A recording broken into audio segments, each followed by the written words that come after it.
Take three. My other two takes were too long. I'm trying to make a short, quick little video talking about this. So, in case you've been living under a rock, by the way, like and subscribe, that helps me. In case you've been living under a rock, a couple things happened in the NBA recently. One of those been Phil Jackson being let go from the Knicks, which is great for that organization. And the second thing is Chris Paul got traded. Big player, big trade.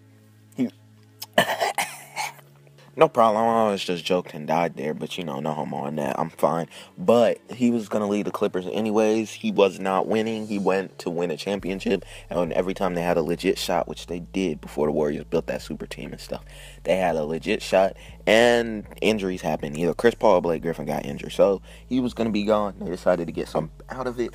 Audio jump, and what they got is Patrick Beverley, Lou Williams, Sam Dekker, a few other players in the draft pick, and the Rockets got Chris Paul in exchange. Now, I don't think this trade will be good for the Rockets. I don't think it's going to work out. One, because they had a decent bench, and they just traded that away with Lou Williams, who's actually a pretty good six-man. They traded some of their bench players away, and they traded Patrick Beverley, who was a lockdown defender. He had the clamps, while James Harden had the offense, but they decided to let that go. So I don't know how Rockets fans feel about that. I know some of you got to be a little salty, but I don't think this is going to work out mainly because of their roles. So James Harden, he's now more of a point guard.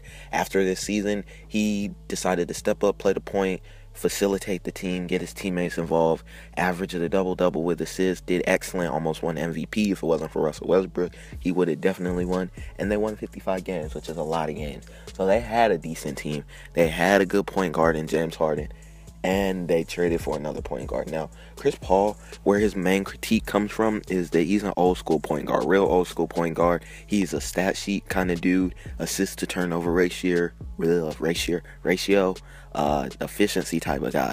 He'll get you like 18 and 10, but the thing is, he's not the new league's type of point guard. The new league's type of point guard is a scoring point guard, a point guard who has the ability to facilitate his team through his ability to score. Take a look at Steph Curry. Steph Curry is one of the arguably, if not one of the best shooter in NBA history, and he can get assists. A lot of the assists he gets comes from them having to play defense on him, because if you sag off, he can pull up in your face, and if you play too close, he can still blow right past you. And if you try and double team him, pass the ball, get an assist from his teammates, and his team can shoot, so there's not really much you can do to stop him because he has that ability to score. Look at Russell Westbrook, another winner. He won MVP recently. He had the ability to blow by anybody. He has a good little mid-range, and he can score, and then he can also get his teammates facilitated through that, so he can drive to the basket, draw a double team, kick it out, and get an assist. And then you also have Kyrie Irving, who won last year, and he is a scorer at heart, and he lets LeBron handle the ball a lot of the times, but he's not really that much of a passer. I think he only averaged like 5 or 6 assists, but he's a scorer, and this new type of point guard is not what Chris Paul is. Now, James Harden had the ball in his hand most of the time this season, had the most turnovers, had the ball in his hands every play he was on the court. And Chris Paul, that old type of point guard, they need the ball in their hands to facilitate the team. And that's the main reason why I think this won't work, is because their roles conflict each other. Chris Paul is a facilitator. James Harden is a guy who needs the ball in his hands, and he recently has become a facilitator.